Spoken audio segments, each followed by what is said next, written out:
Good afternoon বন্ধুরা, আজকে একটু অন্যভাবে তোমাদেরকে থালি সাজিয়ে দেখাচ্ছি। এই দেখো, ভাত করেছি, এখানে বরবটি ভর্তা করেছি, এটা পেঁয়াজ পোস্ত করেছি, আর এটা খাসির মাংসের একটু পাতলা করে ঝোল করেছি।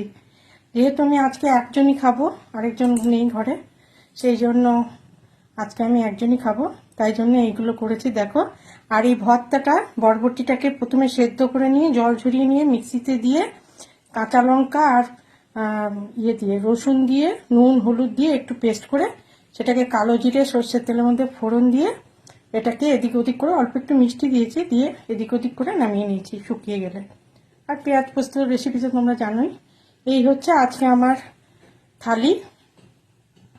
এই লাঞ্চ থালিটা তোমাদের কেমন লাগলো অবশ্যই কমেন্ট করে জানিও। তোমরা কে কি লাঞ্চ করলে অবশ্যই ভিডিওটিও দেখবো। ভালো থেকো, সুস্থ থেকো, সাথে থেকো।